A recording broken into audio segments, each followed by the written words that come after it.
Hello, everybody. My name is Chase Cotton. I'm the community director here at the Willow Center. Welcome to Season 4 of the Willow Center Podcast. It's hard to believe that we're already on Season 4. We've done 4 years of this. Wow.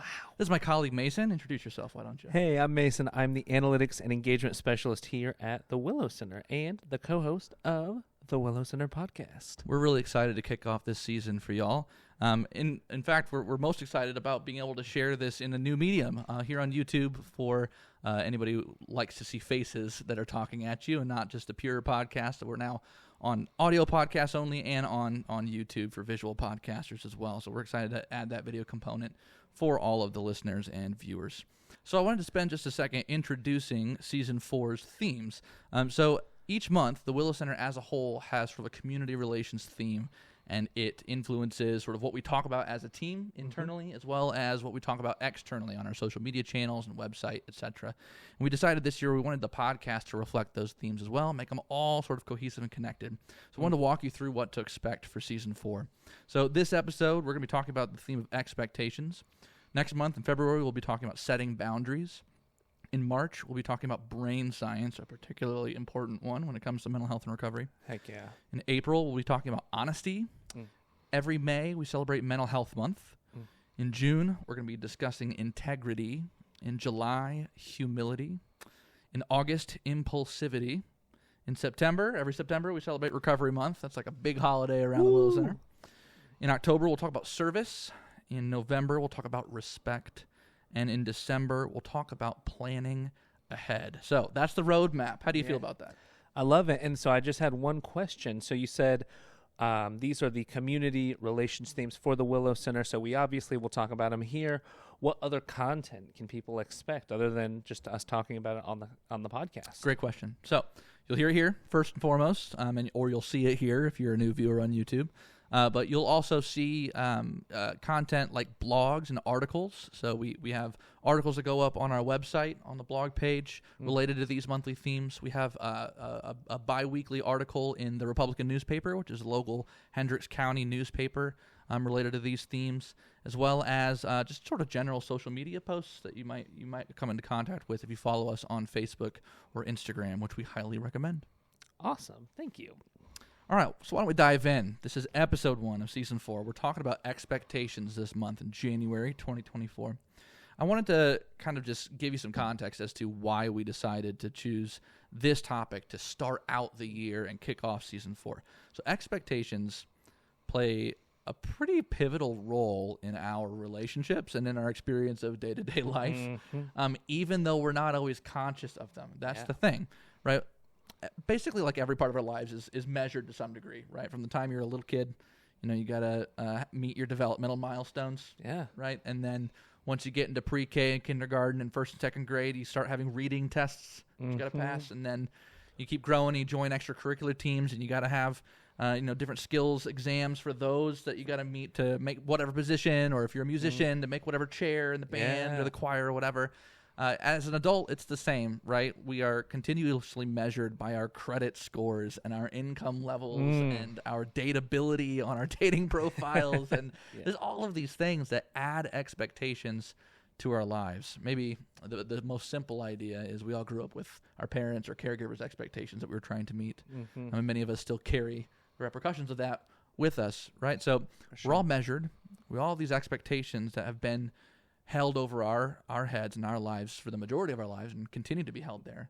But we also hold expectations for ourselves and over each other, right? And those expectations aren't always realistic. Yeah. And they're not frequently spoken or verbalized. So our one of our favorite researchers and authors and speakers on this topic is Brené Brown. Yeah. We stand Brené. Brené is great. She researches shame and vulnerability a lot, sort of like the primary foundation of her research. But Mason and I have been working through the book, one of her newest books, Atlas of the Heart. Yeah. Why don't you give us a brief synopsis of that book, and then I'll share a quote that kind of has to do with this topic. For sure. So, Atlas of the Heart is a beautiful exploration of the various emotions as well as the common experiences of just human existence. And so she does a research breakdown of what are the emotions that researchers have measured, what are the experiences that she has continued to see pop up in research, and then really does a great job of breaking them down in a vulnerable way because she does it with her own life experience so much of the time. Yeah, that's a great synopsis. Highly recommend that book. Yeah. We're about, maybe 2/3 of the way through it right now? We're close. We're getting close to being done. Yeah. But there's one chapter in particular that is very, very thorough in its exploration of expectations.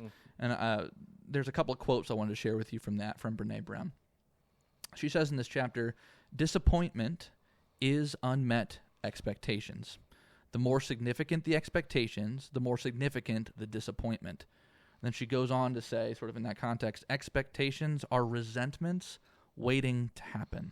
I was really moved by that. That's sort of what provoked me to think about this as a theme as it relates to mental health and recovery, because there are a lot of disappointments. There are a lot of causations of resentment in our relationships when it comes to experiencing whether it's addiction or like a mental health struggle like depression or anxiety, both for the person experiencing it as well as for like the family and friends of the person who's experiencing it.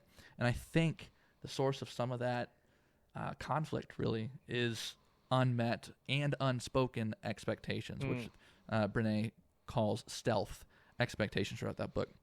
So in the context of like stealth expectations, Mason, why don't you give us some examples of how they have shown up in your own life? Like, what if you had to learn the hard way about when it comes to stealth expectations? Just like some everyday examples. For sure. That's a great question. And so I think back to when my wife and I we went on our honeymoon. And so we go and we were in a really mountainous part of North Carolina. And so we get this really nice Airbnb, and we both actually expected that we were going to go hiking and see the nature and just appreciate the beauty around us. The Instagram perfect honeymoon. Exactly. Yeah. And what happened, though, is once we got there, we took our 6-hour drive. We get there, and we were so worn out from having a wedding that we ended up just eating all the good local food and just relaxing. And so we did have these stealth expectations. Oh, we're going to do all these things. And we just didn't really meet our own expectations. And we were a little disappointed following that, you know? Right. And I just thought it was interesting. We were like, oh, we should have done more. But it was like, that's not what we needed at that time. And so we both kind of look back on that and laugh now. Yeah. Yeah, that's a good example. What about you? Did you have any stealth expectations that you feel like have popped up in your life? For sure. So I'm a dad to a adorable 3-year-old little girl who is also a bit of a firecracker, which I say as a compliment, not as a knock. And I think being in particular still a relatively new dad, this is my first and only kid, I carried a lot of stealth expectations into the concept of fatherhood and parenting. Some of those, maybe even most of those, are purely developmental, where it's like, you know, a year and a half ago when she was a year and a half or 2 years old, she didn't necessarily have the communication skills she has now. For sure. She definitely didn't have like the emotional regulation skills she has now. And there were moments that I remember being so frustrated where she's just like, she's angry, you know, she's pissed off, and she's like trying to communicate why she's mad. Either she's hungry or tired or stressed out for some reason, and she can't tell us why. And I remember, of course there's compassion there, but I remember getting so worked up myself, like I just want to help. I just want to help. And my expectation, my stealth expectation, was that she would just be able to like somehow let me know, or even less realistically so, I would just intuit what she needs. Right. And, you know, it would just come to me naturally, like, oh, she's clearly this, and I just know this because I'm her dad. Right. And that wasn't the case then, and it continues to not be the case now, even though she has more words. For sure. Now she can say, I'm mad at you, Daddy, because you made me turn the TV off or whatever. But there are still moments where it's like I'm still trying to figure out what the best way or most compassionate way to respond is, and it's in conflict of whatever expectation I held about that situation playing out could be. Whereas if she knew what expectations I was holding, maybe she would respond differently, or maybe she wouldn't. It would just be helpful Yeah. if I let go of some of those expectations. Right. And I will say I relate so much to your daughter. There are so many times when I am just like, man, I have so many emotions and feelings, Yeah. and it's probably because of the stealth expectations I'm holding. And I'm like, oh man. And people are like, what's wrong? And I'm like, well, let me think, actually. I'm just mad. Yeah. Yeah, I feel you. Oh. So based on one of the pieces of your position, you get to work with those who are in long-term recovery a lot. A lot of our clients who are early on in their recovery journey, orienting them to the substance use therapy program and counseling program that they might be assigned to. And I'm sure that you have witnessed some stealth expectations in real time that they're carrying into some of those programs, and just the experience of early sobriety and recovery. What are some of those that you've witnessed, those common expectations in that phase of their journey? That is such a good question. One expectation I see so often for people early on in sobriety, and when I say early on, that this can be up to a year or two into it. I would say one of the most common ones is, I'm not where I should be career-wise. Interesting. I feel like I should be so much further along. I feel like I should be in management. And it really gets to so many people. And then they're unwilling to take a position. And it is so hard for me. I'll be honest. It's so hard for me to look at somebody who is 35, 40, 45 and be like, you need to take this job at McDonald's. That's a hard thing to say. Sure. But what they don't see is, once you have that first job, even if it's not the job that you want or the job that you expect to have at that age or in this lifespan, it's like that leads to a recommendation or leads to management, or like you can build a story here that's not just like, I'm working at McDonald's. There can be so much more to it. And so I definitely see that expectation coming up a lot. It's like every stone is worth stepping on. Yes. Even though it might not be the stone, like the color of stone you thought it might be, or the shape of stone you thought it might be, based on what you're experiencing addiction and recovery wise.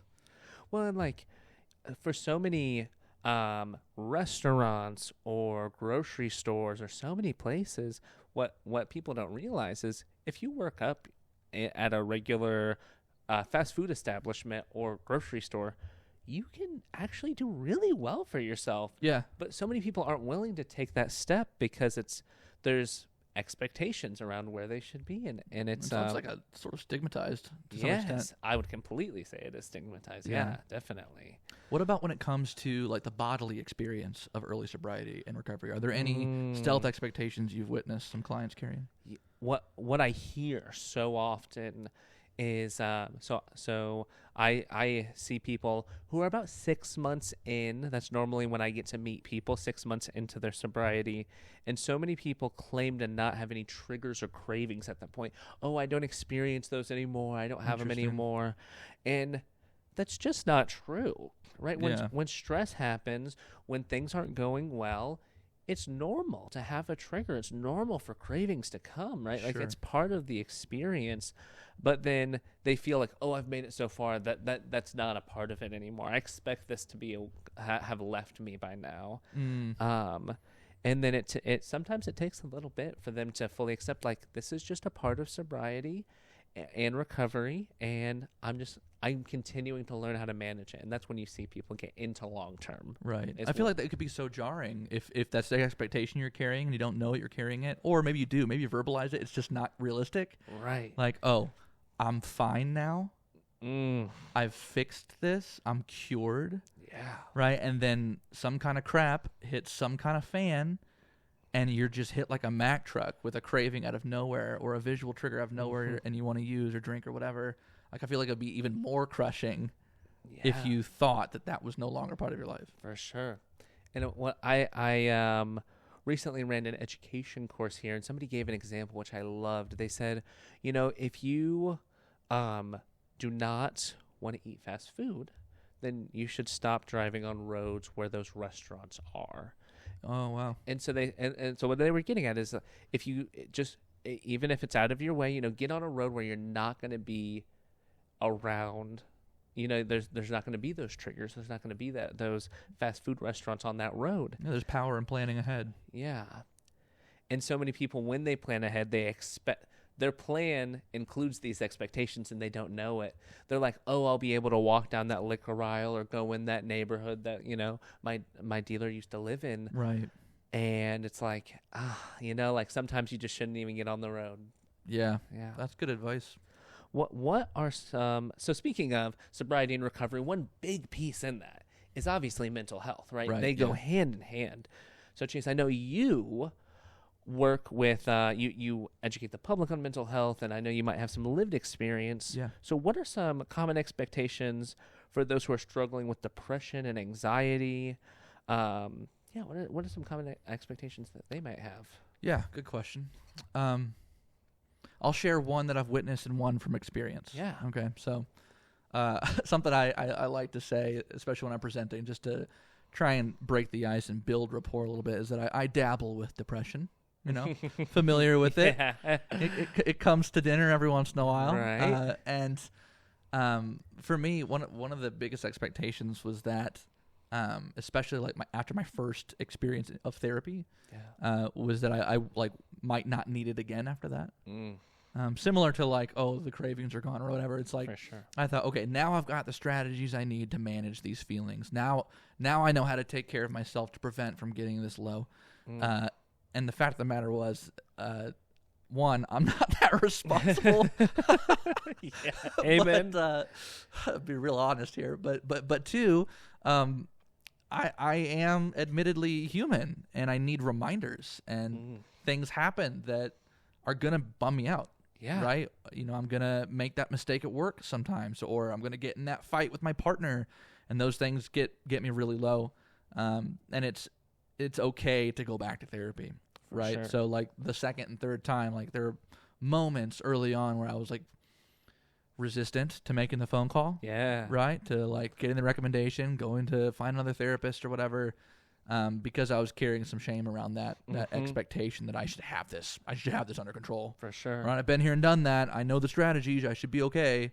And that's just something I've had to work through from personal experience. Something I've witnessed more on like the anxiety side. If I may, sure, real quick, yeah, like with the thank you for sharing the depression piece, and I think that's I want to just say I think that's so true for so many people. It's like, oh, I think I have this, but what I always think and what I always tell people, especially so we have an orientation process here, so people come for this orientation, right? And for some people, this is their third, fourth, fifth time, you know, doing a program like this, yeah, or starting with starting back in therapy, right? And so, what I always love to tell people is what this is all about. For some people, it's about learning new information, and if that's you, that's awesome. You know, this is a great opportunity to learn this information. But for some people, we're just going to remind you about what you really value and what really matters to you. Right. Because life gets so busy so fast. It does. And so it's just nice. And for some people, you know, they have that grounding experience, you know, in their gym or in their, you know, religious building or whatever it happens to be. Right. And then, but, you know, sometimes if you are just out of everything, it's like, I'm not grounded for a week. And I just kind of, all I'm thinking about is work, or all I'm thinking about is this or that. And it's like, you get out of practice. You just get out of practice. Yeah, it's true. Definitely. You were mentioning anxiety, though. Yeah. I appreciate that aside. So something I've witnessed as far as stealth expectations with anxiety is, you know, individuals who are experiencing it expect the severity of it to more or less just go away with a pill. Because even with depression too, but especially with anxiety, there are a lot of different prescriptions available to help with like your baseline. Yeah. Right. Now, don't get me wrong. I'm not knocking medication and medication-assisted treatment. It is a vital tool, especially when it comes to just like balancing the chemicals out. Some of that you're just like genetically predisposed for, and it's not even your fault. You know, it's just your brain. And so it's an important tool. However, the people in my life that have benefited from that sometimes early on, you know, when they're 3-4 weeks into taking that medication, think that that's all that needed to change. Yeah.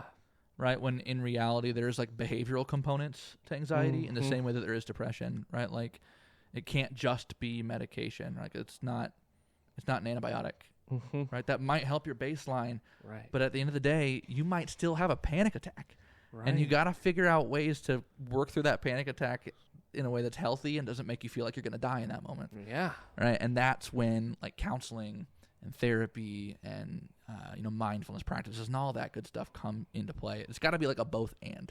Yeah. But I feel like that can be disappointing for someone who might have been expecting an easier route. Yeah. Not that the experience of anxiety and depression is easy at all, but, when you have a pill, it's hard not to want it to be magical. Right. And I think that's just part of American culture. But that's, one of the things I've witnessed. I definitely agree with that. I see that. I think it's honestly a common belief that because it's just like every other medication, like you were saying, you take probiotics to, help your gut health. You think that you're going to take an anxiety pill and it's going to cure anxiety. Right.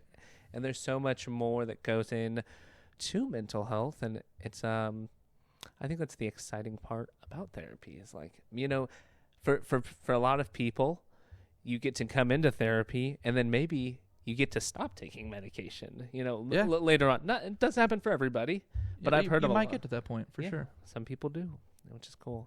So let's get practical then for the listeners and the viewers on YouTube. What is some advice that you would offer an individual who's experiencing this message right now and is aware? They're aware, okay, I've probably got some expectations that I've not verbalized to my partner or my colleague at work or over myself. Or maybe they're finally realizing that they've been trying to live up to someone's expectations or society's expectations or the Pinterest mommy bloggers expectations or whatever it is, and that's been harmful for them. Somebody who's realized they're aware of that, what do they do next? What advice would you offer them? That's a good question.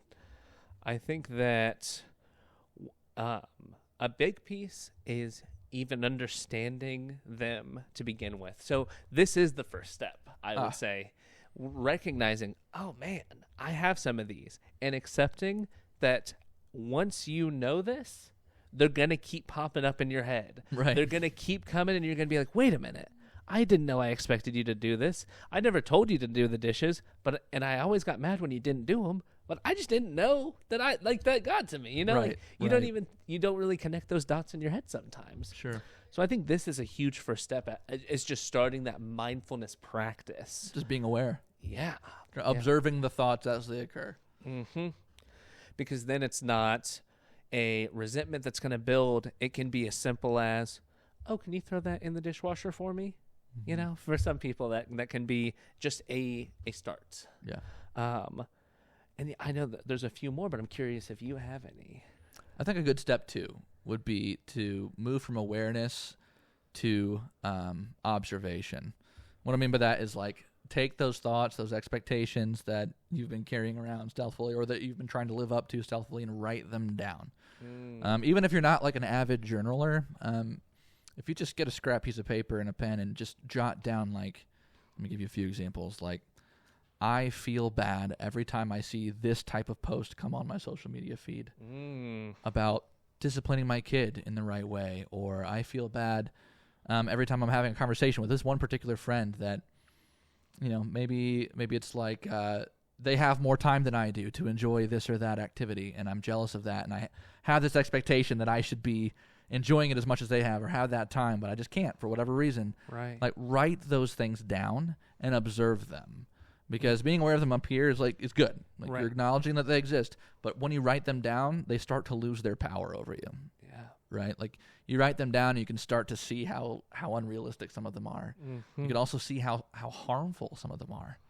I think in particular when it comes to some of these societal expectations that we participate in unknowingly, there's some really heavy identity-based expectations that are just insidious, like they just cause a lot of self-doubt and a lot of interpersonal comparison that doesn't necessarily help anybody feel healthier about living their life. So I think that's a good step 2. What would you finish with? And if I had to take a step 3, I think it kind of diverges into 2 parts here. So I think resentment and shame kind of can make their way in sometimes. And if Yeah. it's the enemy of shame is conversation.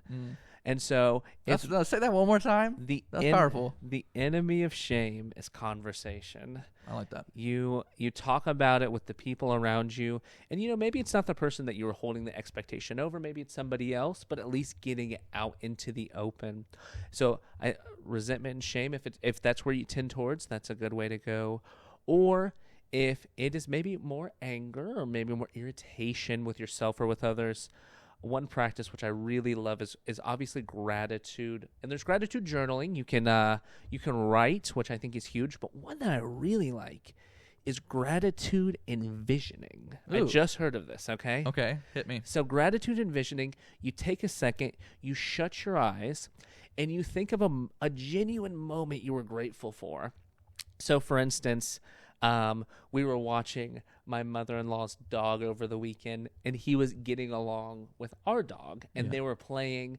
And so literally this morning, I'm sitting at my desk, I shut my eyes for just a second, and I was just like, I'm so grateful that this weekend went well with our dogs, like, and I felt that moment when I saw them playing, and it was like, it brought me joy, and I was also just grateful it was going well, And so it's a little bit of a step further because you really feel that gratitude as opposed to just being like, I'm grateful that this happened, like I'm glad to be alive. Yeah, exactly. Yeah. Sometimes that doesn't feel as meaty, Yeah.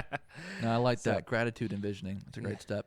And you know what? Maybe our listeners or our viewers have some advice on this front. If you want to tell us about maybe an expectation that you just became aware of as a result of listening to this, or some advice that you have for how to let go of some of those expectations that are causing harm in your life, let us know. Put a comment on the YouTube video, or you can send us a message on any of the podcast streaming apps that you have. We would love to learn about your story and share that with the greater Willow Center community. Mm-hmm. I think that about wraps it up, right? That feels like a good stopping point to me. Awesome. If you or someone you know needs support, if you're working through shame, resentment, anger, fear, mental health struggles like depression, anxiety, or addiction or substance use, please know that the Willow Center is here for you. We are literally sitting in the gathering room of the Willow Center, so you can come and sit next to the fireplace, have a cup of coffee with us, and we would love to get you plugged in with a counselor or someone who can really help you take the next healthiest step forward. You can give us a call or talk to us on the website. Next month, in the month of February 2024, we're going to be talking about the topic of setting boundaries. There's a lot of sort of focused attention on relationships in February because of the holiday of Valentine's Day. And so we thought this would be a great opportunity to check our boundaries, see which ones might need to be set, and really get practical about how you do that without necessarily burning bridges. Yeah, definitely. Because boundaries a lot of times are fences, not necessarily. And so sometimes you got to put those up. And so it's going to be a good conversation. I'm excited to talk about it. Join us next month. Thank you so much for listening, and take care of yourselves.